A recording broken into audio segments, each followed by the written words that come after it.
Antón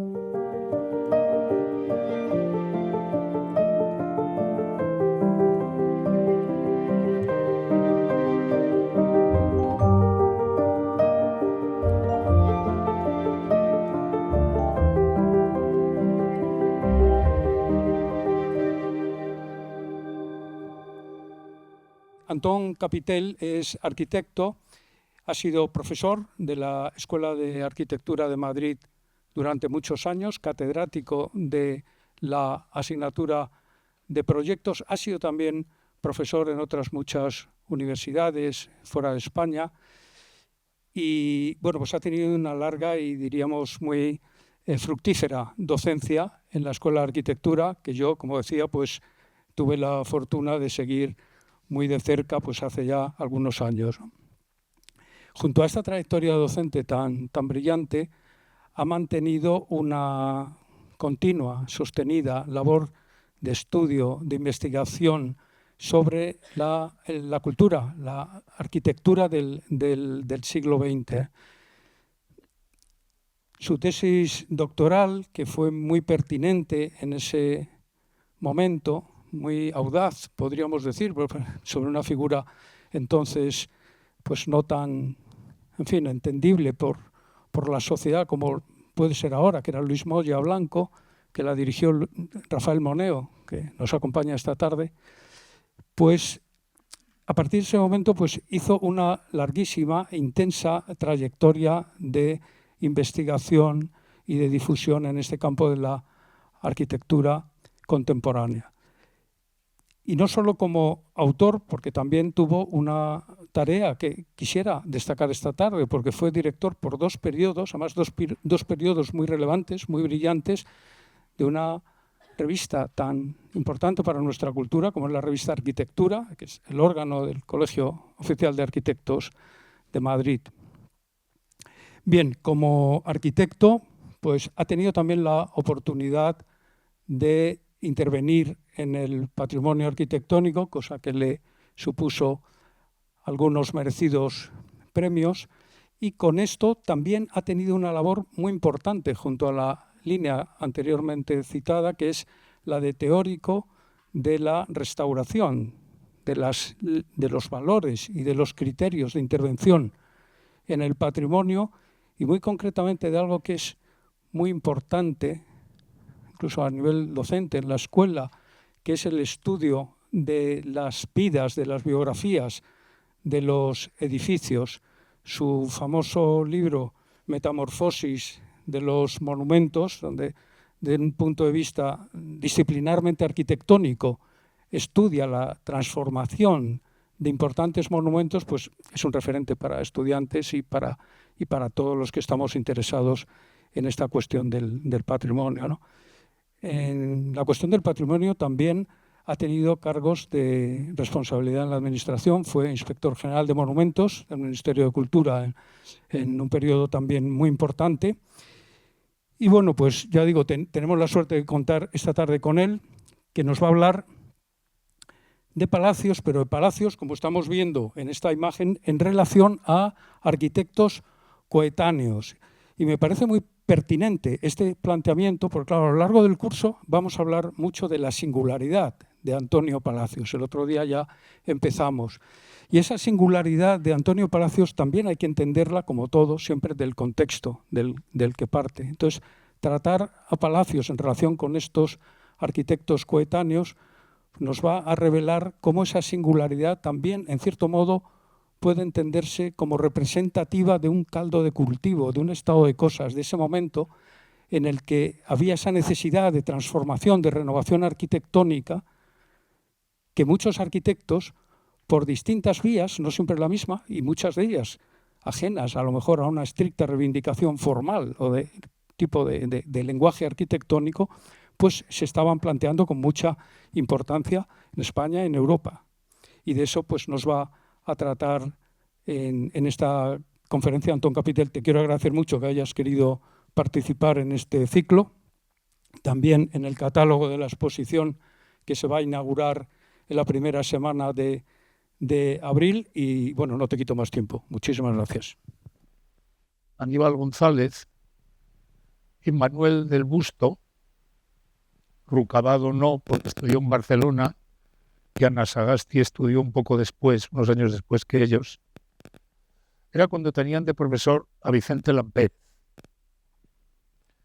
Y Vicente Lampérez, que era profesor de Historia de la Arquitectura, fue director de la escuela, fue académico de Bellas Artes y de la Historia, quería conseguir que el estilo Beaux-Arts se eliminara para que no fuera con la arquitectura francesa y que fuera la arquitectura histórica española la que apareciera en ese tipo de proyectos, lo que él llamó los estilos nacionales.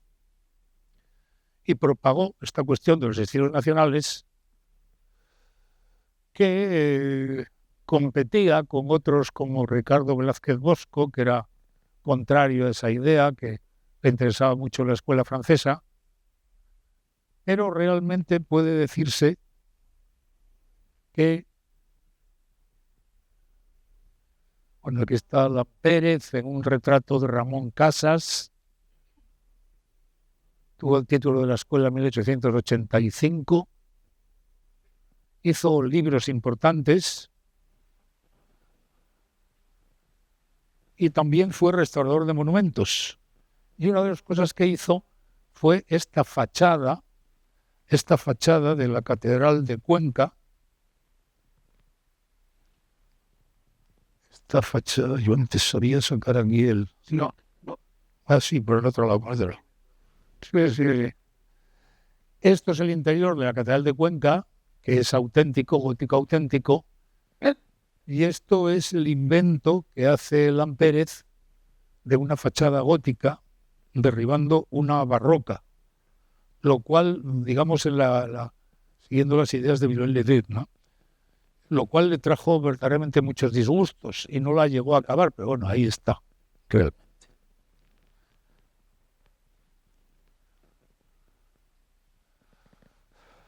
Palacios. No hablaremos mucho de él, pero algo hay que decir.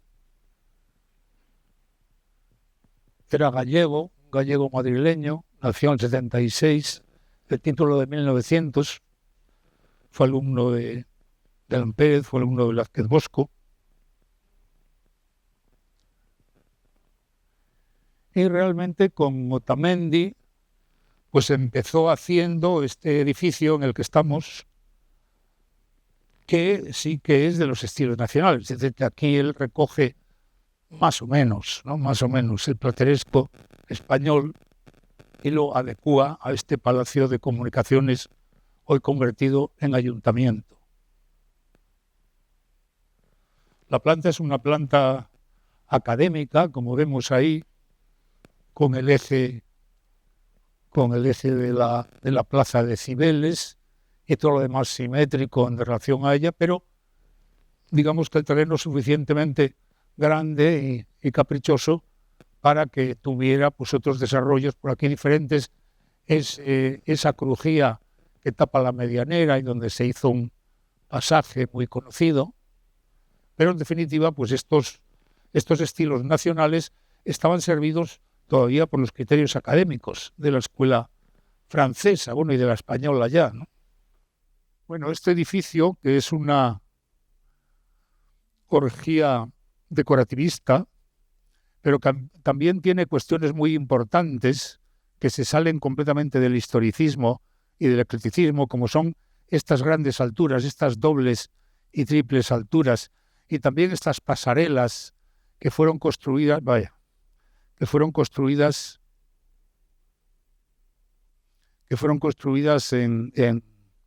en pavés, en hormigón translúcido.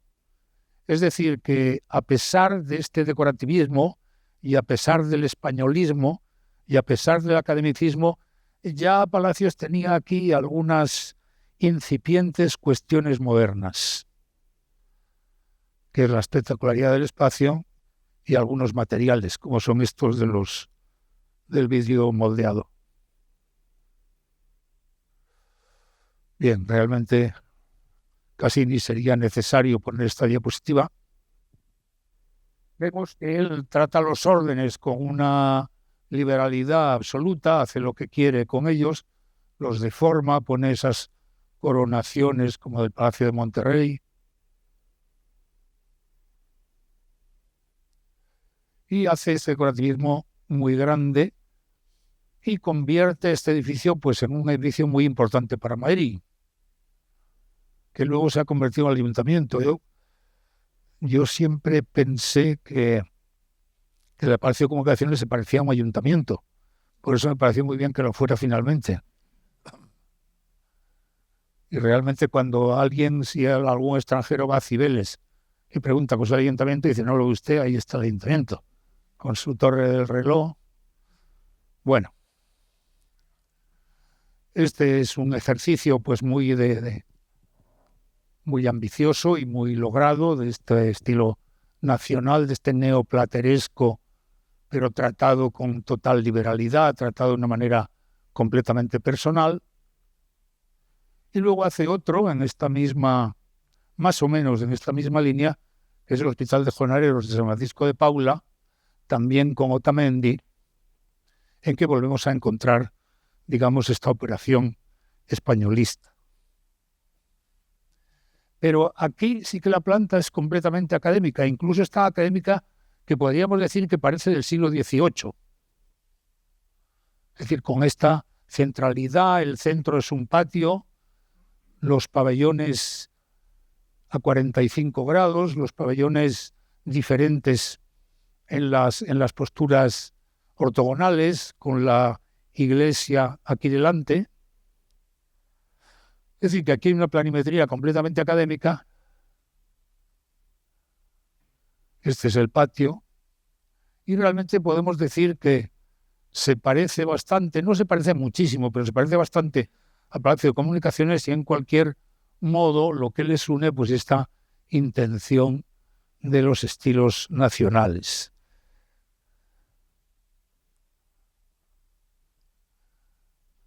La iglesia con sus torres, 4 torres en un lado y 2 en la fachada. Pero realmente su práctica de estilos nacionales se agota con estos 2 edificios. El siguiente que hace, también con Otamendi, en 1910, de 10 al 18, es este Banco Español del Río de la Plata, que luego fue Banco no sé qué, y hoy es el Instituto Cervantes, en que aparece una interpretación de la arquitectura absolutamente académica, en la que los órdenes están presentes como motivo fundamental. A lo mejor se podría pensar que han vuelto a seguir la escuela francesa, pero no es verdad. En realidad esto pertenece más a una serie de arquitecturas que se dieron mucho en Europa y en América en las primeras décadas del siglo XX, que fue cuando los arquitectos decidieron que el clasicismo académico estricto, digamos que era un recurso, era un instrumento que podía resolver todos los problemas arquitectónicos, todos los programas, todos los lugares, cualquier carácter. Y realmente esto es lo que hay aquí. Aunque también haya esta idea del espacio exacerbado que veíamos en el Palacio de Comunicaciones, que también se presenta aquí de una manera extraordinariamente enfática, que no pertenece tanto al academicismo en que está resuelta la fachada, ¿no? que es un academicismo estricto, con los grandes órdenes jónicos y las pequeñas columnitas jónicas apareadas para resolver el ático. Y bueno, el edificio, desde aquí se ve el Palacio de Comunicaciones. Pocos arquitectos han conseguido eso, ¿no? Luego tiene viviendas, no nos entretenemos mucho en ellas. En las viviendas, el estilo, aunque es relativamente clasicista, vemos que es bastante permisivo. Vemos ahí esos órdenes absolutamente desproporcionados, como si fueran góticos, ¿no? Estos órdenes gigantes verdaderamente muy estrechos. Lo vemos también, pues, este patio redondo y aquel templete que tiene el patio finalmente. Digamos que en las viviendas parece que se siente más libre para hacer lo que quiere, para introducir además elementos domésticos dentro de la fachada y liberalizar mucho más todavía el clasicismo o el eclecticismo, podríamos decir. Otro edificio en Velázquez vuelve a tener órdenes gigantes, vuelve a tener elementos domésticos, vuelve a ser muy permisivo. En el metro, del metro no vamos a decir nada porque pues solo decir que realmente no tenía modelos y salió adelante, sin embargo, de una forma muy, muy resuelta, ¿no? Con este templete que fue el que se desmontó y se volvió a construir hace relativamente poco, que sigue siendo el de la Gran Vía, o de la Puerta del Sol, que desapareció después de la Guerra Civil. Bueno, lo del metro lo pasamos un poco para ver sus distintas ocasiones. O los edificios comerciales en los que verdaderamente se vuelve mucho a este clasicismo estricto, o casi estricto, porque estricto no es, ahí con esos dobles, esa doble columnata corintia que tienen en medio los bow windows, esos que tienen 3 alturas, en el edificio de la Casa Comercial Palazuelo, que está en Mayor y Arenal. O este otro, en la Gran Vía, en que se repite el tema de los órdenes gigantes, aunque aquí no están apareados, y son pilastras, acaba en arcos, luego tiene algo que podemos interpretar como el entablamento, en fin, siempre hay una interpretación muy personal de la arquitectura ecléctica o clásica.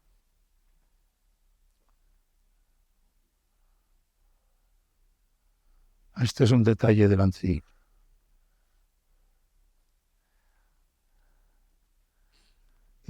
Enrique Repollés, Luis Bellido y Teodoro Nasagasti fueron el jurado que juzgó el concurso para construir el Círculo de Bellas Artes.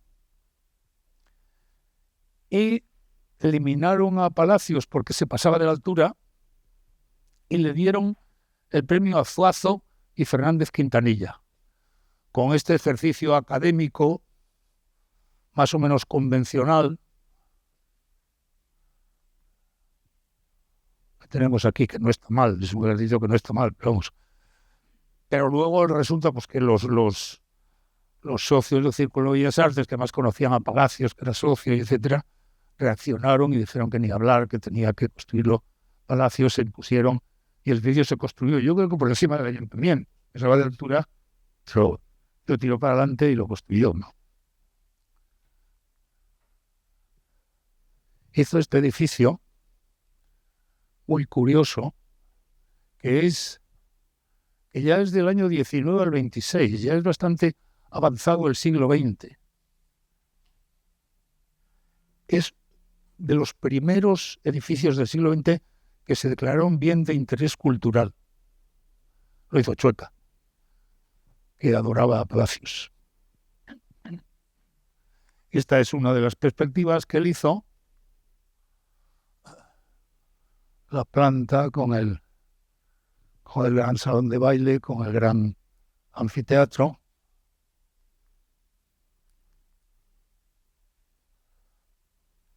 Realmente es una composición un poco caótica. Me acuerdo que fue Álvaro de la Iglesia, aquel que dirigió la Corniz durante mucho tiempo, el que ridiculizó este edificio diciendo que parecía hecho por unos estudiantes de arquitectura en broma, que cada uno había hecho un piso y los habían superpuesto.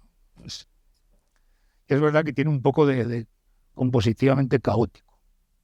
De algún modo, pues, la torre por un lado y la columnata de abajo y la rotonda que aparece ahí en el lateral digamos que y esa coronación también con columnas ponen en cierto orden la composición. Pero si nos vamos a las secciones, nos encontramos con una sorpresa extraordinaria. Y es que los espacios verdaderamente muy diseñados y muy complejos, como es esta planta que hemos visto, con el gran teatro y la sala de baile, vemos que se superponen con unos pisos unos encima de otros sin importar que ocurra nada con ello. No importa que esta cúpula pues se inserte en el piso de arriba y todavía en el de más arriba para poder tener una coronación. Había algunos arquitectos que lo han comparado con algún edificio de Nueva York, ¿no? En esta superposición de elementos espaciales complejos, que es efectivamente lo más atractivo del edificio. Aquí vemos la otra sección en donde vemos todavía más elementos complejos que se superponen. Bueno, el interior. Realmente se podía decir que Palacios no llega en el Círculo de Bellas Artes a hacer un edificio relativamente moderno, por lo menos de transición. No le da la gana. No le da la gana. Y además es que no le daba la gana. Vamos, tiene una... Pues, el discurso de ingreso en Bellas Artes se llama Contra la arquitectura moderna o algo así, ya en el año 40 y pico. Es decir, era un personaje opuesto a la arquitectura moderna, como fue Luis Moya, muchísimos años después, 26 años después nació Moya, pero Moya, claro, como era mucho más joven, vivió más y ya practicó la arquitectura moderna de un modo pleno. Y siempre aparecen estos elementos modernos en todos los sitios, por ejemplo, en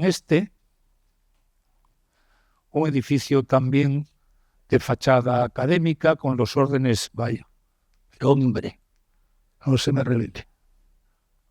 Con estos órdenes gigantes, este arco, el templete de arriba que como es muy alto da la vuelta todo alrededor y también una planta bastante buena, ¿no? Que aunque las calles, la Gran Vía y la calle de Caballero Gracia no son paralelas, pues se las arregla para resolver perfectamente el acometimiento a cada calle.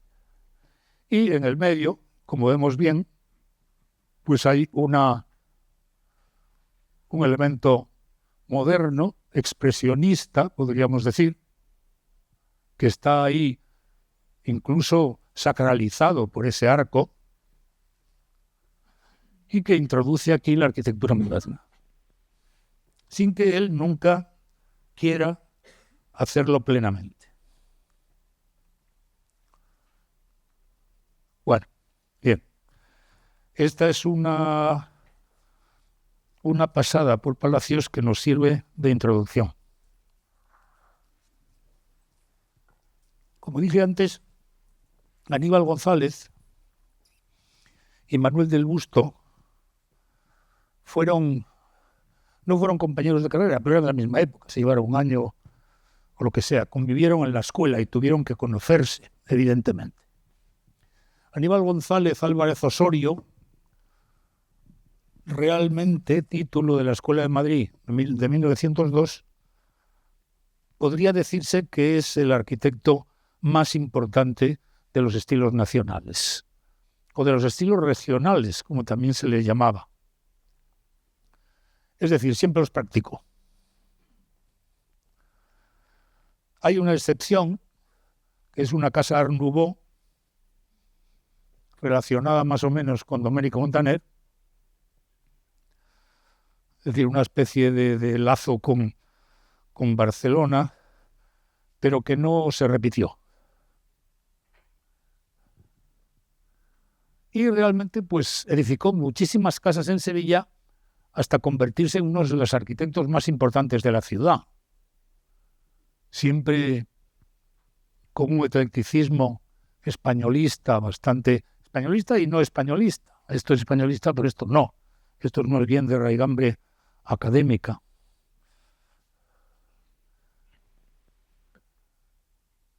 O los edificios para la exposición de 1929, tenía que haberse celebrado en 1910 y no se abre hasta 1929, y él hizo este pabellón mudéjar, que no hace falta explicar qué españolismo es el que practica. Este es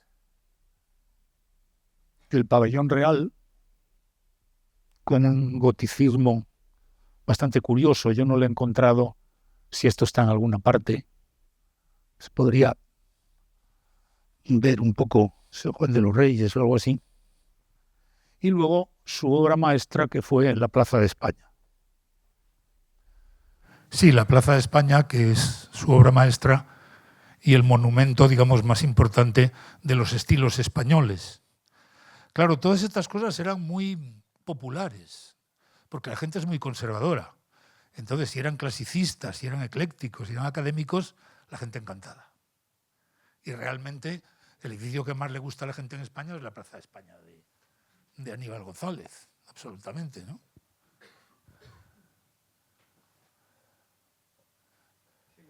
Que es absolutamente españolista, tiene el palacio, es un óvalo que tiene 180 y tantos metros por 80 y algo de fondo, que tiene un palacio español en el centro y también otros dos palacios en los elementos a 45 grados, y que luego tiene las dos espléndidas torres que tienen algo que ver con Hernán Ruiz, tampoco mucho, pero algo tienen que ver con Hernán Ruiz y Aníbal González, lo decía, y que son verdaderamente espléndidas. Realmente es muy popular, absolutamente popular, ¿no? Tanto que en Sevilla el ayuntamiento ha pensado que tienen que cobrar por entrar para que no haya abusos. Es decir, estamos tratando con unos arquitectos que eran muy populares porque eran eclécticos y clasicistas. La gente es muy conservadora y lo que les gusta es eso. Y Palacios es un mito en Madrid porque era ecléctico y porque era clasicista. Si llega a ser moderno no le hacen ni caso. No, ahí vemos el gran palacio del centro, con un pórtico impresionante, el estanque que tiene, que sigue la forma de la plaza, las galerías, otros palacios en la parte de 45 grados, ese que vemos ahí en medio, y otro que está en este punto, y luego las torres, que son la pieza más impresionante del conjunto. Está la planta, sale en Lores de Arabia. ¿Os habéis dado cuenta?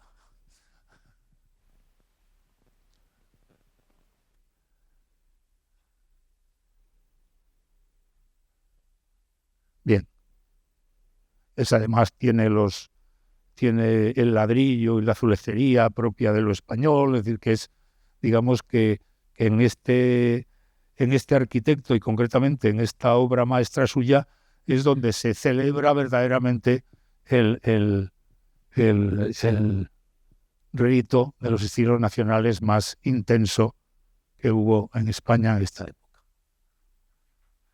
Aquí vemos de cerca el palacio, que está en la posición de 45 grados, los puentes sobre el estanque,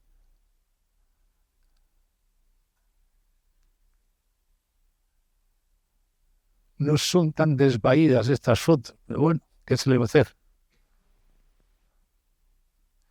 Si seguimos, pues en el mismo momento en que estaba haciendo los edificios de la exposición iberoamericana, pues estaba haciendo más casas, ¿no? Aquí tenemos otra especie de neomudéjar a la izquierda, aquí una casa más o menos académica o ecléctica, también muy elaborada. Esa es la casa de Luca de Tena, bastante próxima a la Plaza de España, y este es el edificio Blanco y Negro y ABC, ¿no? Que ABC era un periódico sevillano, aunque estaba también en Madrid. Entonces encargan el edificio de Blanco y Negro y ABC lo encargan a Aníbal González, que colabora con Teodoro de Anasagasti. Claro, yo creo que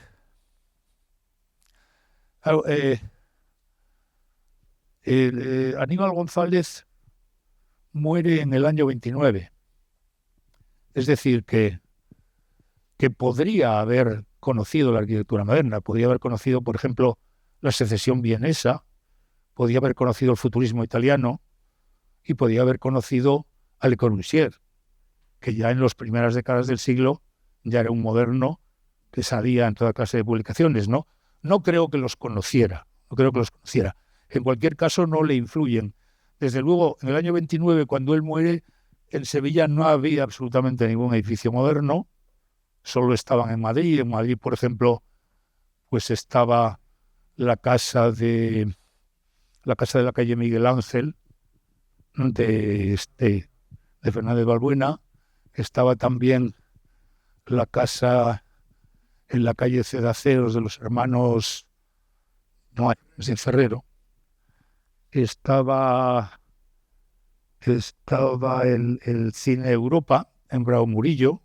Estaba la gasolinera de Potreros Portopí de Fernández Sou. Es decir, que ya había en Madrid edificios en la época en que se construía este asunto de ABC. Pero claro, yo pienso que es que no vino nunca a la obra, lo cual era lógico. O sea, embarcarse en un viaje Sevilla-Madrid para ir a ver la obra, o a lo mejor vino una o dos veces. O sea, realmente hay que pensar que en la época de nuestros padres, de cuando nuestros padres eran jóvenes, pues realmente ni nadie tenía coche, los trenes eran un desastre, casi iban en diligencia, ¿no? Y realmente él no habría venido a la obra, o habría venido un par de veces quizá, ¿no? Y de hecho que cogían a Teodoro de Anasagasti era para no venir, una prueba de que no pensaba venir.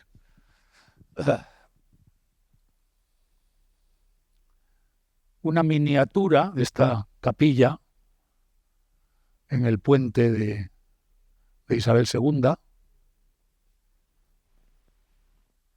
Y esta, se me olvida cómo se llama la Real Maestranza, eso es.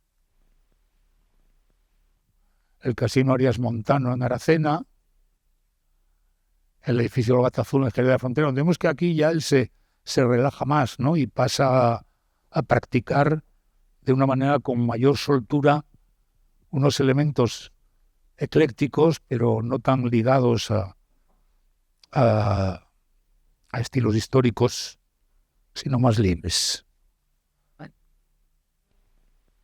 Leonardo Rucabado, que era de Santander, estudió en Barcelona.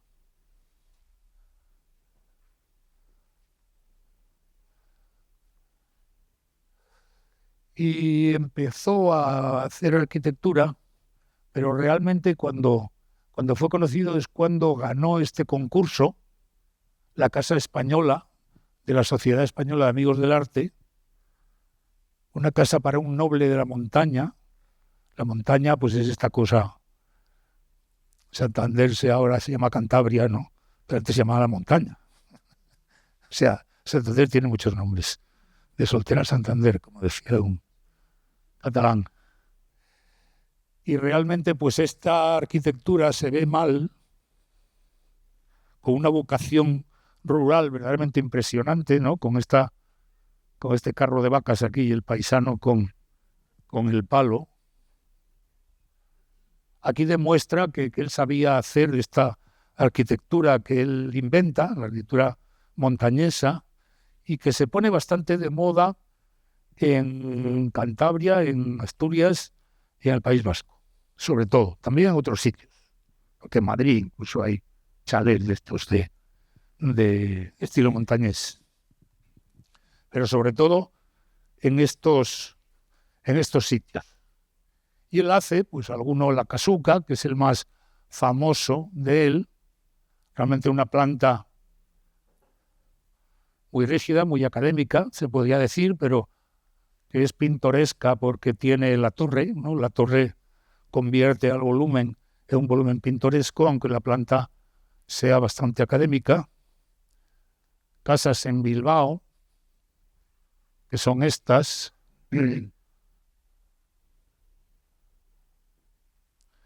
Y con esto pues codifica una forma de hacer arquitectura, un estilo nacional, el montañés, que fue muy importante, que lo practicaron arquitectos vascos y arquitectos asturianos. Yo no sé si arquitectos cántabros, pero desde luego arquitectos vascos y arquitectos asturianos sí. El chalet montañés se prodigó mucho verdaderamente.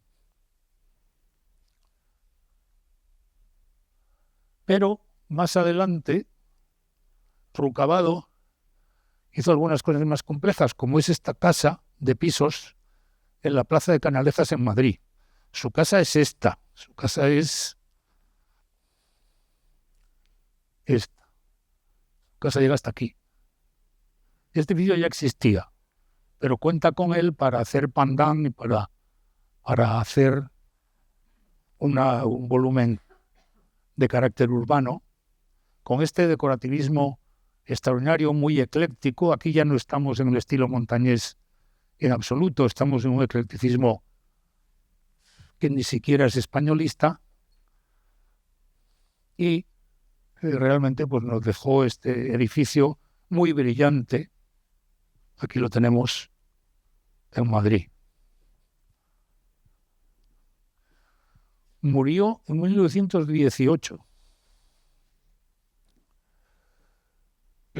No creo que conociera ni a Palacios, ni a Aníbal González, ni a Manuel del Busto, porque él no estudió en Madrid. Conocería quizás sus obras, por lo menos las de Palacios. Pero murió en 1918 y no se enteró de nada ya de la arquitectura española, porque en 1918 en España no se hacía absolutamente ninguna arquitectura moderna, ¿no? Todavía. Empieza a realizarse arquitecturas modernas en Madrid en los años 20, casi en el 25. Rucabado fue el arquitecto menos importante, pero la importancia que tiene es que este invento del estilo montañés se prodiga bastante. En la calle Almagro hay un chalet montañés, por ejemplo. Se hicieron en toda España los chalets montañeses, más en el norte, pero en toda España. Bueno, este era un cubano, hijo de un asturiano, y su padre le mandó a Madrid a estudiar arquitectura. Y tuvo el título de la Escuela de Madrid en 1898, 2 años antes que Palacios. No practicó casi nada en los estilos españoles, sino una arquitectura ecléctica y académica, como vemos en este caso el Teatro Palacio Valdés, de 1900, o sea, recién acabada la carrera. Salían con armas estos tíos, ¿eh? A los 2 años de acabar la carrera, marcarse eso. Este es el interior.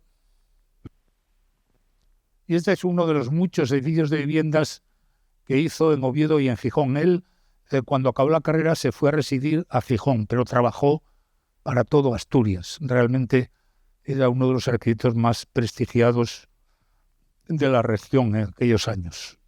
Aquí vemos pues un edificio que lo relaciona quizá con Rucabado de la Plaza de Canalejas. El Bancorrero, que es otro edificio académico importante. Y claro, como era cubano, y además, por lo que veremos después, pues realmente fue el arquitecto a que los indianos encargaron muchísimos chalés. O sea, los chalés de los indianos fueron muchísimos, pero realmente el que más hizo fue él. No es que hiciera más que más que la totalidad de la mayoría, ¿no? Sino que hizo muchísimos. Porque tenía una fertilidad ecléctica bastante notable. Este es una casa de indiano en Luarca. Este es un edificio de estilo montañés. La casona en Sotiello, en Sebares, Piloña. Hay una cosa interesante y es ver cómo estas plantas, es decir, todavía en 1919, tienen una perplejidad funcional bastante grande. En realidad, pues se divide la cosa como en locales y se le ponen nombres, ¿no? Pero realmente no hay un funcionalismo nada estricto. Se ponen los muros de carga, pues son de muros de carga estos edificios, y bueno, pues aquí se llama comedor, a esto hall porque está en la entrada, a esto galería, aquí la cocina. Bueno, había una cierta perplejidad funcional todavía en esta época. Este sigue siendo el mismo edificio que está solitario y abandonado ahí en medio de la carretera que va a Oviedo. Y a Palacios, a Manuel del Busto y a Francisco de Paula Nebot, que era el director de la Escuela de Escritura de Barcelona en aquellos momentos, les invitan a competir para hacer el Centro Asturiano de La Habana. Y lo gana Busto. El Centro Asturiano de La Habana es este. Hay quien dice que tiene que ver mucho con Palacios, pero yo creo que no es verdad, porque realmente lo que tiene que ver, bueno, yo creo que la gente es muy superficial y como hay estos pináculos, pues ya dicen que es como el Palacio de Comunicaciones. Pero realmente es un edificio mucho más académico, mucho más clasicista, tiene algo de pintoresco, porque hay aquí esta fachada principal que tiene la portada a la española, ¿no? Una fachada que además tiene una portada muy a la española. Aquí es simétrico esto, pero aquí aparece esta torre que desmiente la simetría de esta fachada. Es decir, que siempre hay unos resabios de eclecticismo y de permisividad bastante considerables. El edificio es el mejor edificio de La Habana, pero con mucho. Hay un centro gallego que no está mal, es bonito, pero no llega a ser tan importante. Y luego en La Habana pues está el Parlamento que yo no se ha usado nunca, que está un poco copiado de Washington, pero pequeño, ¿no? Y realmente el Centro Asturiano de La Habana, que fue incautado por Castro en cuanto pudo, y que se convirtió en un museo, pero un museo muy lánguido ahora, yo no sé qué hay allí. Había muy poca cosa. Cuando yo estuve allí, la verdad es que había muy poca cosa. Y claro, como centro asturiano, pues era importantísimo. Vemos, por ejemplo, que no se ve bien, pero aquí vemos los escudos. Aquí está el escudo de Asturias, aquí está el de Cuba y aquí está el de España. Es decir, que el nacionalismo está expresado en los escudos, que se vuelven a repetir aquí. Y como vemos, pues es una arquitectura muy académica, muy al pie de la letra, ¿no? Muy poco permisiva, digamos.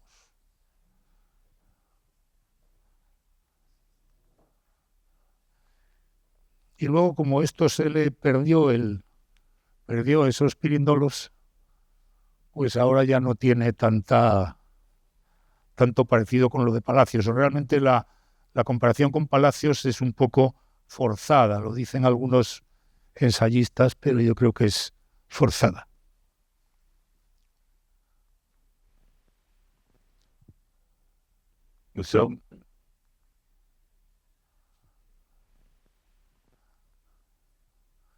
Este es el interior, las fotos son malas, son mías, pero había fatal luz.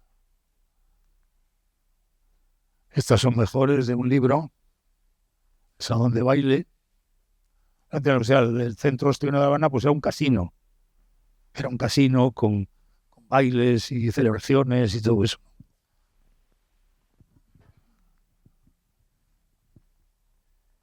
Y luego, después de esta experiencia de La Habana, y hacia 1929, en la calle de Uría de Oviedo, que es la calle principal, construye con su hijo que acaba en el año 29, su hijo Juan Manuel acaba en el año 29 y trabajan juntos hasta que el padre fallece. Y esta es una vivienda llamada la Casa Blanca, que es Art Deco. Este Art Deco tiene que ver con Cuba y tiene que ver con Estados Unidos, es decir, tiene que ver con los contactos americanos, digamos, de gusto, porque el Art Deco tan extremo en España no existió, se puede decir. Tiene un perfil vagamente neoyorquino y se conserva muy bien. Es una casa, ahí está, estupenda, en la calle Uría.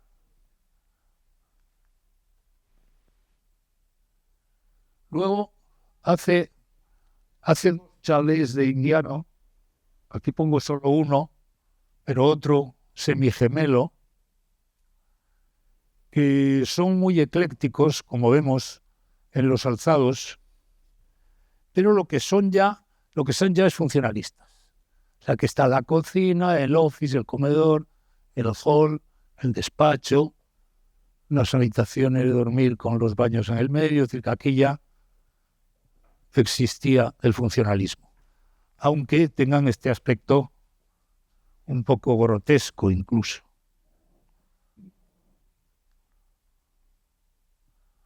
Yo siempre he pensado que estos edificios, ahí está el otro, se ve mal, pero ahí está el otro, que este se lo hace de Castillo Cristiano y esto de Palacio Moro, y además Art Deco. Yo creo que era el pacto entre el padre y el hijo.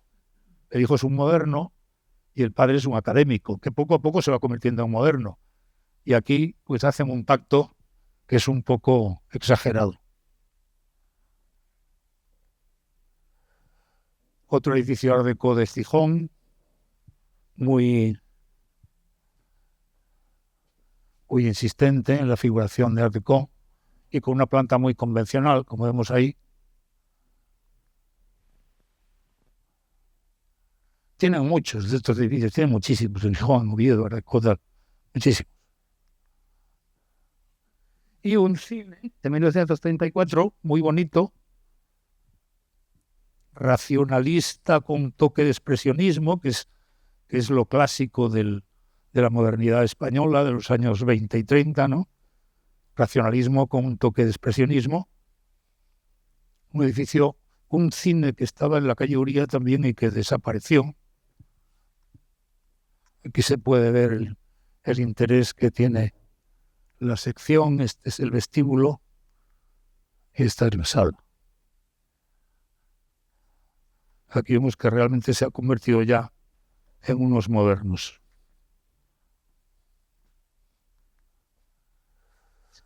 También con este edificio de viviendas en la Plaza de Instituto de Gijón, en que también se produce esta mezcla de racionalismo y expresionismo. De España y de otro país. España completa.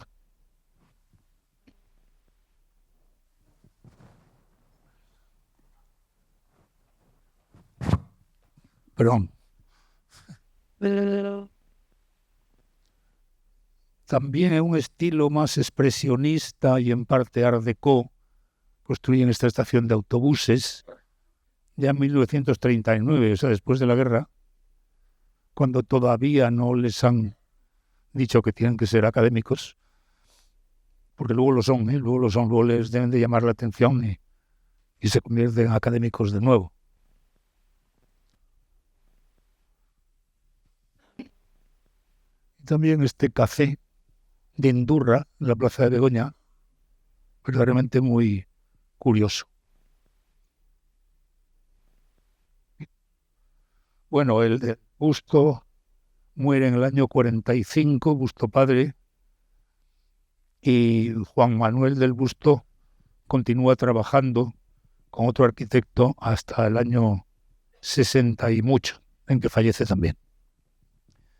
Y nos queda ya solo Teodoro de Anasagasti, que encontré un cuadro de él, que no sé quién es, que está con bigote, y luego nació en Bermeo, en Vizcaya, se vino a la Escuela de Madrid y ganó el premio Roma en 1910 y se pone ahí. Después de volver a Roma fue catedrático de Historia de la Arquitectura y de Coller. Y sacó este libro, La enseñanza de la arquitectura. Era el único libro que hubo en toda época de la enseñanza de la arquitectura.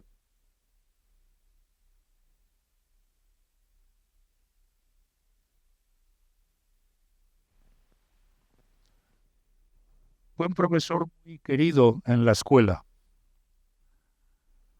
Digamos que inauguró algunas cosas que entonces no se hacían, pues llevaba a los alumnos a las obras y a los estudios de la gente y todo eso, les enseñaba edificios por la calle y realmente los alumnos le quisieron mucho.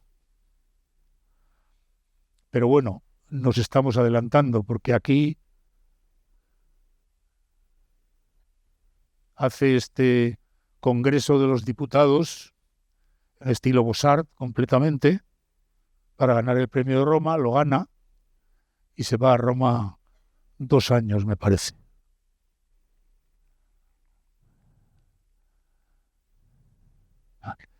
Pero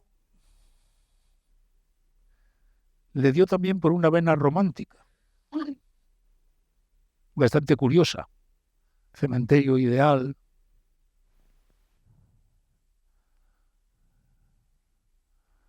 Otro cementerio, bueno, el mismo.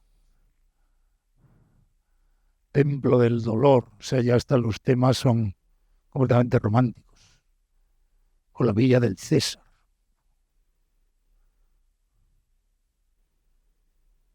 Y esta arquitectura romántica la aplica también al monumento de la Reina Cristina, en el que concursa en 1913. Claro, luego fue un moderno. Este era como Antonio Machado, que no sabía si era clásico o romántico. Antonio Machado lo dice en el retrato. El verso del retrato dice: soy clásico romántico, no sé. Pues este tampoco lo sabía. Hace un edificio que podemos decir que es de los estilos españoles. Este dibujo es muy malo, está estropeado, no sé qué pasa con él. Es la Casa de Correos en Málaga, pero tenemos una foto del edificio real. Vemos que más o menos, podemos decir que esto podría pasar por ser estilos españoles.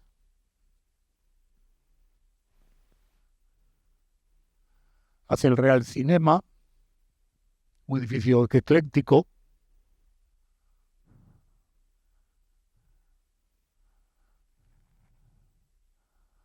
Hace también el Monumental, que tiene esa fachada ecléctica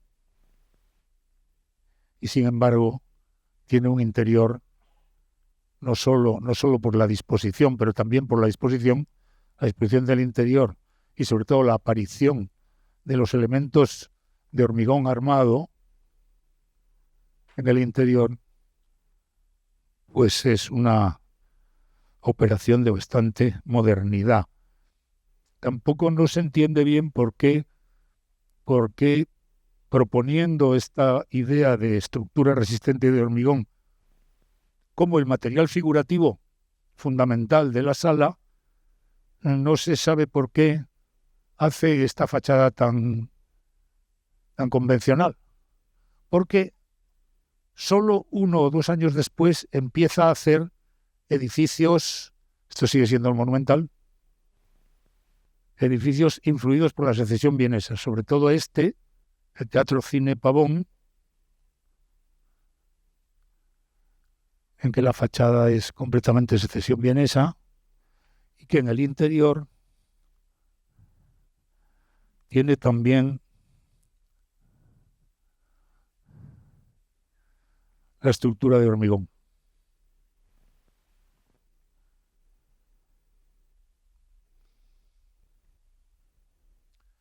Hace este teatro Villamarta, en Jerez de la Frontera, también secesionista, pero tiene la debilidad de poner detalles andalucistas, que esto es muy macarro, ¿no?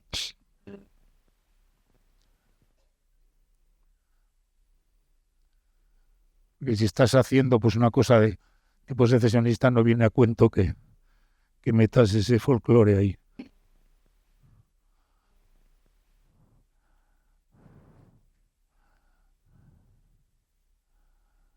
Este teatro Villamarta, que existe, está bastante bien conservado.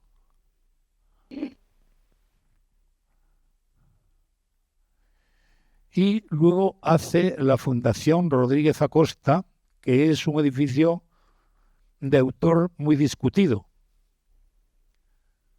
entre los que está el propio Rodríguez Acosta, el propietario. Está Nasagasti y hay algunos arquitectos más. Rafael Moneo, que está ahí, tiene un escrito sobre este edificio. Pero realmente Anasagasti intervino porque esta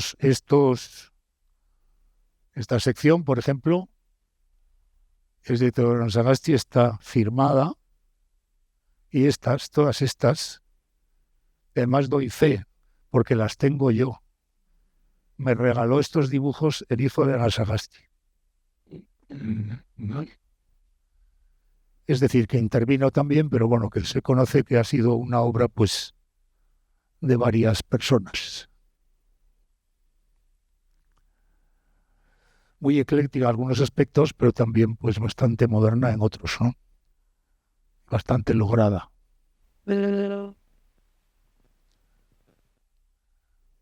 Y he pescado esta casa de 1929, es bastante curioso, ¿no? Por fuera.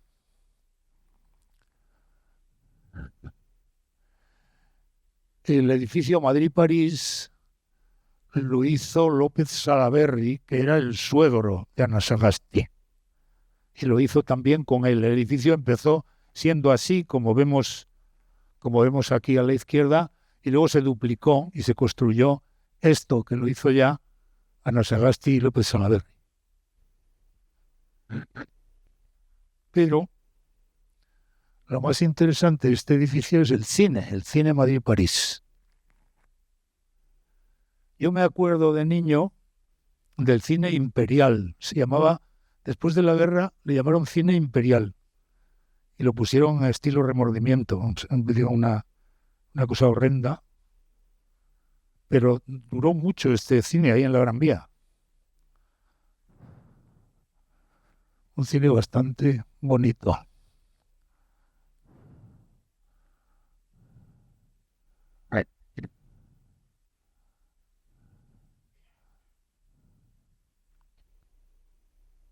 Bueno, ahora quería leer una cosa.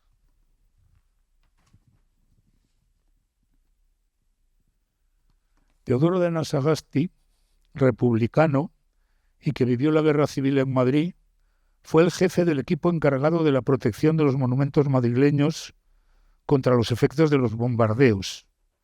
Algunas protecciones proyectadas por él y por su equipo se conservan mediante fotografías. Yo si las conocéis, algunas de la protección de las Cibeles o de algunos de Neptuno, etc. Murió en Madrid, en guerra, de 1938, mientras dibujaba, obsesivamente activo e impasible, las ruinas de aquel tiempo al que no habría de sobrevivir. Fue recordado con fuerte aprecio por muchos arquitectos que fueron sus alumnos. Murió, pues, en guerra, a los 58 años de edad, pero ello ha de considerarse una cierta fortuna, pues así no conoció el franquismo. Sirva su recuerdo para clausurar este texto sobre Antonio Palacios y sus coetáneos y sobre el importante tránsito entre el eclecticismo de los estilos nacionales y la práctica de la arquitectura moderna. Nada más, gracias.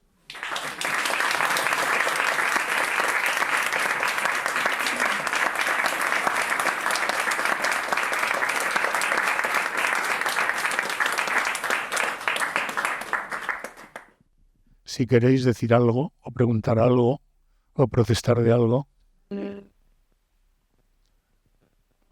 es el momento. Sí, Inmaculada. O algo que no haya quedado. Hola, buenas tardes. Yo me gustaría que me aclarara un poquito dos términos que ha empleado en su conferencia. Uno de ellos es que cuando estaba haciendo referencia al proyecto de Busto del Centro Asturiano en La Habana, ha definido la torre como pintoresca. Y el otro término que me ha llamado también un poco la atención ha sido cuando estábamos viendo algunas de las propuestas de Ana Sagasti, las ha definido como una arquitectura romántica. Gracias.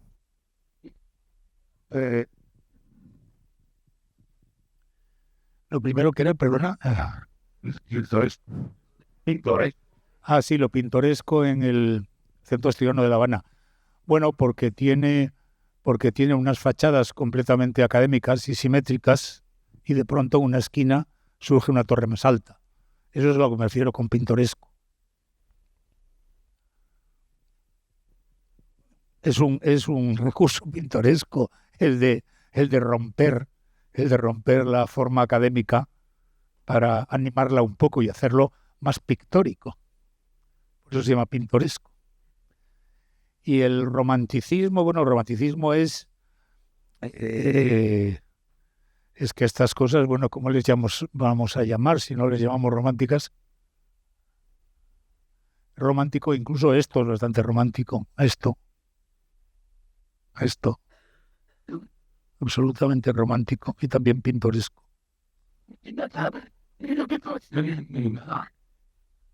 Pero esto, o sea, sus delirios de juventud, esto, pues son, bueno, esos románticos. Además, el romanticismo se relaciona directamente con la muerte. Los cementerios son un aspecto del romanticismo muy importante. Y él hacía se entretenía en estas cosas que probablemente los hiciera en Roma. No sé si viene por aquí alguna fecha. Hey. ¿Y esas propuestas, más que románticas, no se acercan un poquito más al simbolismo? Bueno, sí. Es que el romanticismo y el simbolismo están cercanos, sí. Puede ser. Todo es muy ecléctico, ¿eh? Todo es una cosa muy mezclada. Todos estos personajes eran muy, muy eclécticos. Realmente, o sea, apenas... A mí a veces cuando lo describo, a veces me da vergüenza porque digo, bueno, esto es clasicista, pero bueno, lo es y no lo es. Es una arquitectura muy, muy ambigua. La de palacios incluso, desde luego. ¿Qué más? ¿Alguien quiere decir algo más? ¿Hay alguna otra pregunta? Si no, me veré obligado a hacer yo unas. No, yo más que una pregunta era una reflexión, porque entre los libros a los que me refería antes en la presentación, tú tienes uno que más reciente, muy interesante, el título, no recuerdo muy bien, pero es algo así como El basamento como principio de proyecto arquitectónico, ¿no? Entonces, el otro día estábamos hablando del paralelo entre el Círculo de Bellas Artes y el proyecto, el Palacio de las Artes, que hace para su ingreso, como has dicho, en la Academia de Bellas Artes en Colón, y hacemos ese paralelo entre un nivel inferior y un edificio, una acrópolis realmente de las artes, superpuesto, claramente diferenciados en los dos. Sería como una especie de un edificio más de lo cotidiano, como el que hemos visto de Zuazo, que se parece como más a nivel de la calle para actividades cotidianas, y luego esa especie de símbolo o de metáfora de la acrópolis de las artes, ¿no? Entonces, ¿tú crees que tendría sentido, y luego te explicaré más al respecto, más tranquilamente, ¿tú crees que tendría sentido pensar que hay efectivamente esa especie de composición por basamento en el Círculo de Bellas Artes? Porque como has dicho que era una especie de... Sí. que alguien decía que era Sí, una... sí lo es, conjunto porque lo es porque realmente los elementos principales están subidos a muchísima altura. Es decir, no podemos considerar que el vestíbulo y el bar sean elementos principales. Los elementos principales son los de ese piso donde está el teatro y donde está el salón de baile. Y el sitio donde está la sala de exposiciones, el vestíbulo y el bar, pues hace las veces de un basamento, efectivamente. Y otra pregunta que te quería hacer es, cuando has hablado del Río de la Plata, efectivamente, en el Río de la Plata pues hay como un punto de inflexión y ya esa componente ecléctico, regionalista de Correos o de Maudes desaparece en pro de una clara voluntad, vamos a llamarla clásica, pero como él decía, tú has dicho académico, pero él hablaba de un clásico modernizado.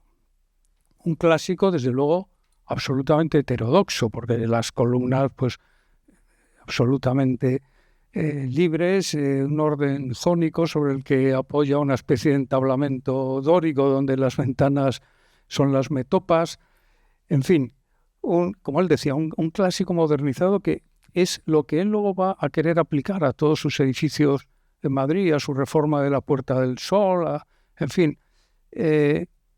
¿Cómo ves tú esta opción por ese clásico que no tanto es un clásico ortodoxo, sino una ortodoxia? ¿Y por qué crees tú que se aferró tanto a este lenguaje, incluso en sus arquitecturas, llamémoslas, que no eran tanto de fantasía?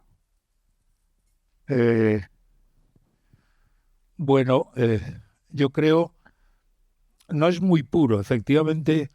Los ejemplos que podemos ver en Estados Unidos o en París o en Italia, en Alemania, etcétera, de revival del clasicismo en las primeras décadas del siglo XX son más puros, Se recoge el lenguaje clásico, digamos, como un instrumento que sirve para todo, que sirve para cualquier problema, y se hace de una manera bastante rigurosa. Estos no lo hacen riguroso, Palacios no lo hace riguroso, ¿no? En realidad riguroso no es ninguno de los edificios que tiene. Es más, casi todo es una fantasía, ¿no? Este edificio en el que estamos es una fantasía total, vamos, esa sala de operaciones en donde en definitiva venías a poner un certificado y que es como si fuera una iglesia, ¿no? Absolutamente muy alto, de 3 alturas, con pasarelas, etcétera. Siempre esos elementos fantásticos están siempre en la arquitectura de Palacios. Y efectivamente el tratamiento del lenguaje clásico por su parte siempre es muy heterodoxo. Unas veces más y otras menos, pero siempre es bastante heterodoxo. Yo te lo decía también, me estaba acordando ahora conforme hablabas de otro estudio tuyo, tampoco me acuerdo muy bien del nombre, pero es algo así como arquitectura, arte de lo impuro, o algo así, ¿no? Del que pues encuentras placer en encontrar o en descubrir estas heterodoxias, por así decir, ¿no? Entonces creo que Palacios, en ese sentido, pues es jugoso, ¿no? Al menos desde este punto de vista, ¿no? Sí, claro, porque es un personaje que se quiere atar a la arquitectura académica, y él lo dice, ¿no? Vamos, tiene un escrito que es contra una arquitectura moderna, se llama, creo, que ese es el título. Y quiere atarse a lo académico, pero se le escapa la modernidad en detalles y en cosas, ¿no? Está casi dispuesto a ser moderno, pero no acaba de decirse. Sí, Rafa. Obligado a decir algo, y es que verdaderamente alguien que conoce tanto y tan profundamente la arquitectura española a lo largo del siglo XX, la dificultad que para él supone no sentirse, digamos, completamente arrollado por la fuerza que tienen algunas de las imágenes que hemos visto hoy. O sea, verdaderamente que habiendo perdido las colonias en el año 98, antes de la guerra, se atrevan todavía a hacer un edificio como este y tengan los arquitectos la ocasión de pensar en una España que no se sabe bien qué es y que da lugar bueno, siempre se aprende. Yo también he visto alguna cosa que no conocía, pero que una persona que conoce tanto, al final se vea tan, digamos, empujado por la dificultad de poder ser más preciso. Por ejemplo, yo he venido hoy aquí creyendo que nos iba a hablar sobre todo de esa arquitectura llamada regional. Hay un momento que sería imposible distinguir casi en qué es arquitectura regional. A lo mejor la arquitectura regional cabe ser muy precisa con Aníbal González, o puede ser muy precisa con un arquitecto que a mí me ha sorprendido que no haya estado incluido hoy, que es Flores, ¿no? Cuando Flores, claro, si ves dos tipos de uso del ladrillo, el ladrillo sevillano y lo que es Sevilla, creo, hemos bajado por esa escalera, al bajar por esa escalera no ha habido mejor introducción a lo que pudiera ser una arquitectura regional, porque realmente si alguien tiene conciencia de cuánto se puede servir de lo más próximo para hacer una arquitectura, que seguramente fue Aníbal González en aquellos años. Sin embargo, el ladrillo de Flores, aragonés, haciendo las escuelas de los años 20 y 30, es una respuesta completamente distinta. En el fondo, claro, todo este ciclo tiene a la sombra de Palacios un arquitecto verdaderamente tan inquietante y tan poderoso, tan definitivo para definir el perfil de Madrid, qué duda cabe. Pero claro, de todo eso, al final, cuando tú has mencionado el libro de la arquitectura impura, se ve una arquitectura tan promiscua, tan rápidamente consumida. Ves el propio análisis que puede hacerse de una Sagasti, realmente una tragedia que una persona deje a los 58 años que haya empezado, y efectivamente ese dibujo y algún otro que has dado antes, todavía más claramente romántico, y que al final desaparezca con esos dibujos y entre tanto haya pasado por... Claro, es muy difícil. La arquitectura española seguramente sufre también de la misma dificultad que tiene toda la historia para poder hacer un relato que vaya más allá de arquitectos concretos. Arquitectos, en este caso, por ejemplo, como los del Busto, pues aparecen como más ligados a lo que aprendieron de la escuela francesa o a ese academicismo difuso. Entonces, efectivamente, yo creo que lo que hemos visto hoy ayuda mucho a entender lo que pasa, y dice también lo difícil que es contar cómo las cosas son. Si son difíciles para un solo arquitecto, para explicar un solo arquitecto, tanto más para verdaderamente enlazarlos todos y coserlos todos. Hay un momento en que arquitectura nacionalista, regionalista, académica, ligada a los estilos, a todo, digamos, he hecho olvidar por completo aquello a lo que yo precisamente venía hoy, que era oírte hablar de la arquitectura regional y de situar la arquitectura regional en medio de estas cordilleras, de cimas de arquitectos importantísimos que dejan la arquitectura, no aplicar regional o nacional como adjetivos que en estos momentos tienen connotaciones peyorativas, sino simplemente que son dos cosas distintas. O sea, esta arquitectura donde estamos es completamente, no se puede explicar sin el historicismo, digamos, ¿no?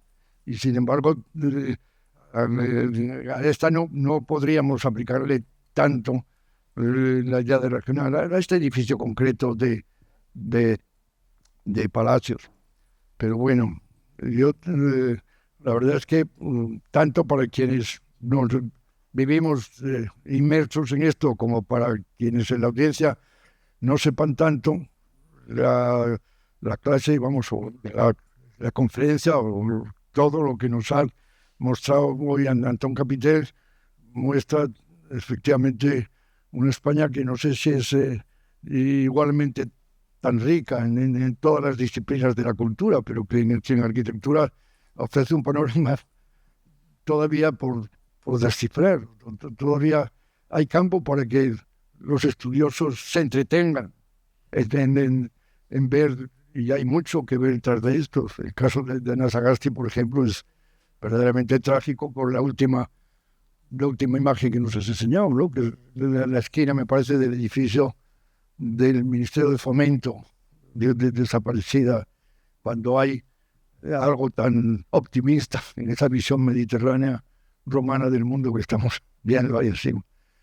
Muchas gracias, Antón, y de verdad. Es que es una arquitectura muy buena, es una arquitectura muy ambigua, porque es difícil de describir, realmente muy ambigua, pero es muy potente, en términos generales, casi todo es muy potente. Y claro, el regionalismo estricto no está nada más que en Aníbal González. Sí, un poquitín enrucabado. Sí, en ese flores de algunos proyectos también. Luego va a venir, en el 27 van a hacer el intento, los arquitectos que hacen uso del modernismo, digamos, entroncándolo con la arquitectura más popular. No sé, pienso en los paradores de Domínguez de Arniche. Hay un intento en la generación del 27 que piensa, lo mismo que está en los poetas, que piensa en que cabe algo que se siente como muy propio, que no es ajeno a lo moderno, y que, bueno, se cuenta con los dedos de una mano. Ese tipo de esfuerzo de arquitectura regional. No quiero decir que esto es lo que tenga que ser, digamos, pauta para el comportamiento de nuestra arquitectura, que luego, si quieres, y ahora improvisando, se retoma, por ejemplo, no sé, en alguna de las arquitecturas de Fernández del Amo, pues no le hubiera parecido mal que lo hubiéramos comparado con lo que perseguían Arniche y Domínguez en los años 20, no ya ni tan siquiera en los 30. Pero bueno.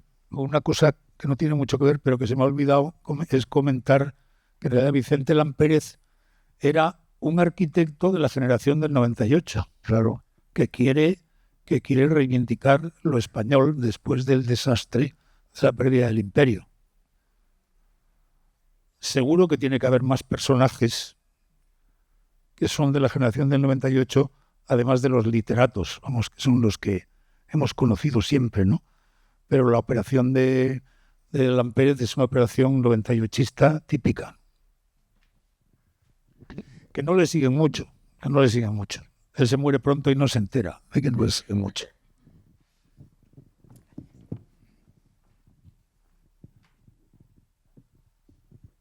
No sé si hay alguna pregunta, Julián.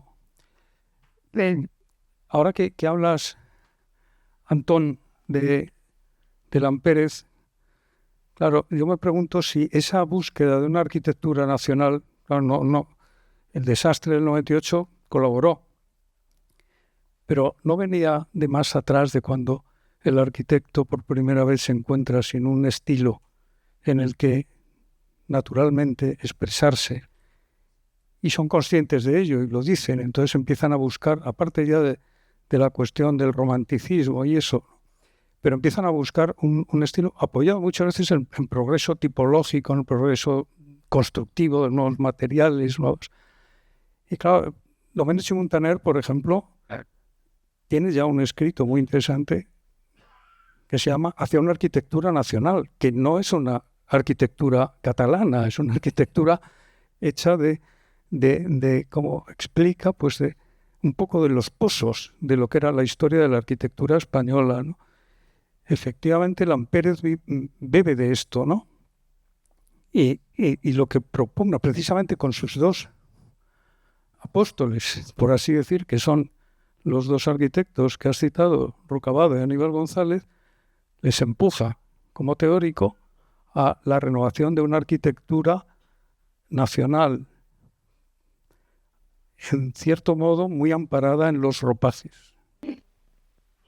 Y como tú muy bien has dicho muchas veces, por ejemplo, las plantas que has puesto en algunas de ellas, quitando ese ropaje neoclásico, perdón, ese ropaje regional, quedan elementos y quedan incluso plantas muy modernas en su planteamiento, que el discurso de la arquitectura estaba avanzando, pero ellos parecía que estaban realmente interesados en fomentar una recuperación de lo que se llaman los lenguajes nacionales que tú has explicado muy bien, ¿no?